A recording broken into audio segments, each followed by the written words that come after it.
પ્રિય મારા ભાઈ બહેનો, કેટલી સચોટ વાત તમને બતાવી રહ્યો છું કે આ ભારતીય જનતા પાર્ટીના નેજા હેઠળ કામ કરતી બજરંગ દળ, વિશ્વ હિન્દુ પરિષદ અને ગૌસેવકો કેટલા વર્ષોથી માંગ કરી રહ્યા છે. સુપ્રીમ કોર્ટને કહે છે કે આ ગાય માતાને તમે રાષ્ટ્રીય પશુ જાહેર કરો, પણ સુપ્રીમ કોર્ટ છે ને આ વાત માનવા તૈયાર નથી કે ભાઈ કોઈ પણ જાનવરને આ રીતે જાહેર ન કરી શકાય, બરાબર. પરંતુ આ ગૌસેવકો ઘણા નારા લગાવે છે કે ગૌ હત્યારાઓને ફાંસીની સજા આપો.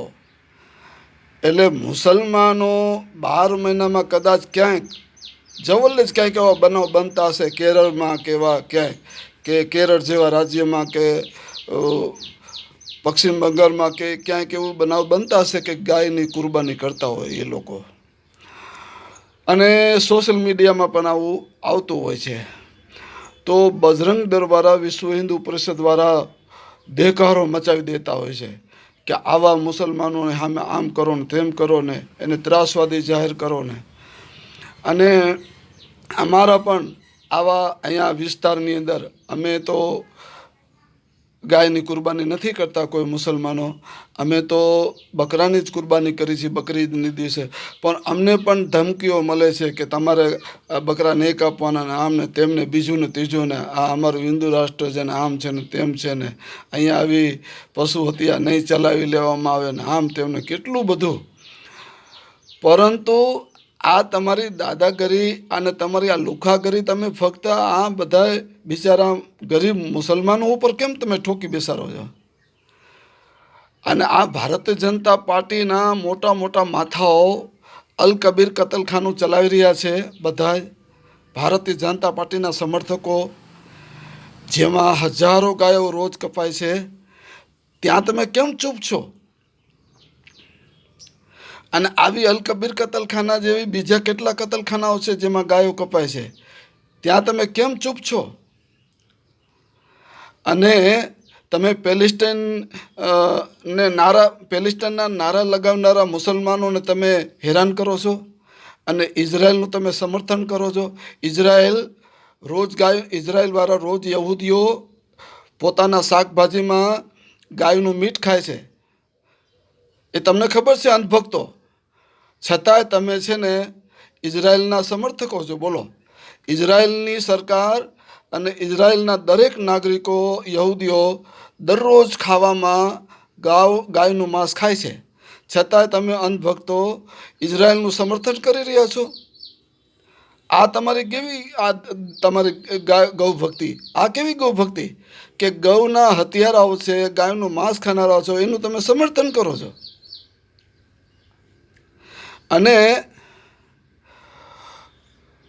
હમણાં બ્રિટનનો આપણો એક ઇન્ડિયાનો કહેવાતો ઇન્ડિયાનો વડાપ્રધાન, એ હમણાં હવે ત્યાં પોતાની સરકાર ચાલી ગઈ, તો એ બ્રિટનનો વડાપ્રધાન પોતે ગૌમાંસ ખાય છે, છતાંય અંધભક્તો બ્રિટનના વડાપ્રધાનના વખાણ કરે કે ભાઈ અમારો હિન્દુ છે. પણ આ હિન્દુ વડાપ્રધાન બ્રિટનનો ઇન્ટરવ્યૂમાં કહે છે કે હું દરરોજ સવારે નાસ્તામાં ગૌ મીટ ખાઉં છું, છતાંય અંધભક્તો એનું સમર્થન કરે છે. અરે ભાઈઓ, આ તમારી ગૌ ભક્તિ કેવી? આ તમે ગૌસેવકો કેવા કે જે ગાયોની હત્યા કરે છે, ગાયનું માંસ ખાય છે, તમે એને સમર્થન આપી રહ્યા છો?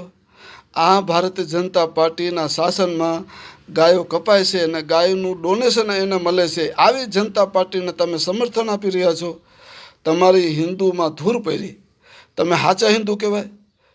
એટલે તો રાહુલ ગાંધી સાહેબે કીધું પાર્લામેન્ટની અંદર કે સાચો હિન્દુ હોય ને કોઈ દી હિંસક હોઈ શકે નહીં, અને જે હિંસક હોય તે હિન્દુ હોઈ શકે નહીં, બરાબર? સાચો હિન્દુ હોય ને એ કોઈ દી હિંસક નહીં હોય, અને જે હિંસક હોય ને એ હિન્દુ કોઈ દી હોઈ જ શકે નહીં. આટલું બોલ્યા તા તો દિલ્હીમાં બોલ્યા, અને આ બધા અંધભક્તોએ કોંગ્રેસની એક નાની ઓફિસ તોડી નાખી, બોલો, તોડી ફોડી નાખી, આ લોકોએ તોડફોડ કરી નાખી. હવે સાબિત થઈ ગયું ને કે આ લોકો હિન્દુ નથી, હિંસકો છે. હિંસક પ્રવૃત્તિ કરીને પોતાની જાત ઉપર આવે, પોતાની ઓકાત બતાવે છે કે હા અમે આવા જ છીએ, અમે ગુંડા છીએ. ગુંડાગર્દી ઉપર તમે આવી જાઓ. અગાઉ કેટલા વર્ષો પહેલાં સલમાન ખુરશીદે પોતાની પુસ્તક એક લખેલી અંગ્રેજીમાં. એ પુસ્તકની અંદર કીધું કે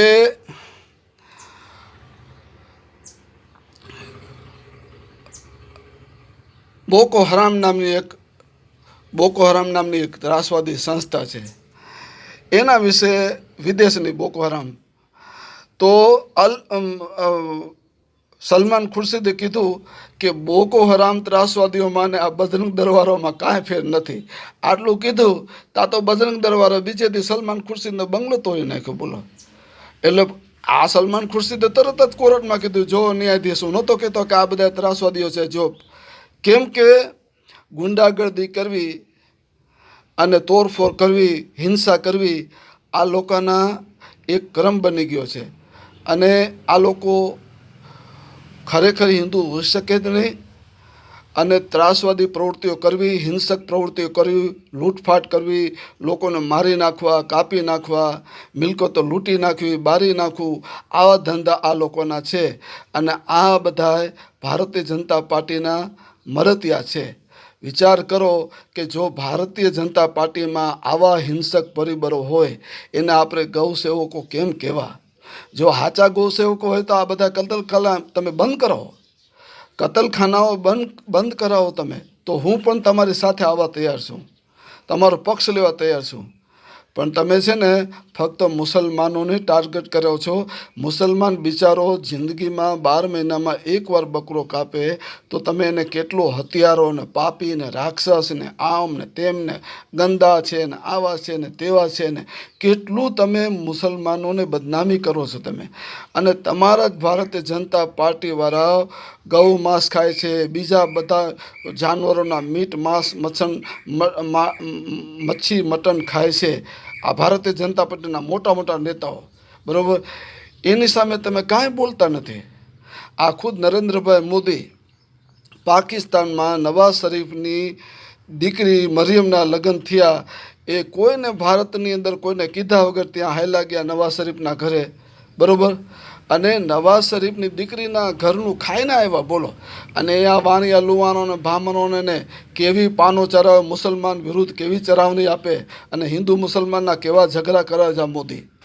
અને બીજી બાજુ આ મીંઢો અરબસ્તાનનું જઈને ખાઈ આવે છે, પાકિસ્તાનનું ખાઈ આવે છે. આ બધા અંધભક્તો, તમે આ કઈ અંધભક્તિમાં ડૂબેલા છો? આ કહે છે કાંઈ ને કરે છે કાંઈ. અને મારા ભાઈ બહેનો,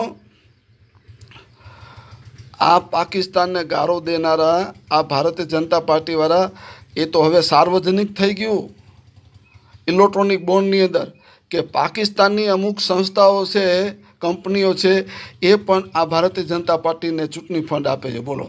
હવે એક તરફ આપણા મુસલમાનોને ગારો દે, પાકિસ્તાનીઓને ગારો દે, અને પાછું પાકિસ્તાનની પાસેથી ડોનેશન લે છે. આ ભારતીય જનતા પાર્ટીની અસલિયત, આ એની ઓકાત.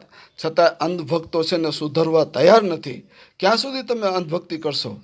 આ ગૌ હત્યારી પાર્ટીને ઓળખો અને આને તમે ધરમૂળથી કાઢી નાખો. આ ગૌ હત્યારી છે. મુસલમાનોને ખોટા બદનામ કરવા બંધ કરો. અને તમે જ સાચા ગૌ હત્યારા છો, તમે જ ગૌનું માંસ ખાનારા છો. હજારો ગાયને તમે જ કાપો છો. હું ગુજરાત જનતા સમર્થન પાર્ટીનો પ્રેસિડેન્ટ ગુલામ હુસૈન ઉમરભાઈ બલોચ મકરાણી. જય હિન્દ, જય ભારત.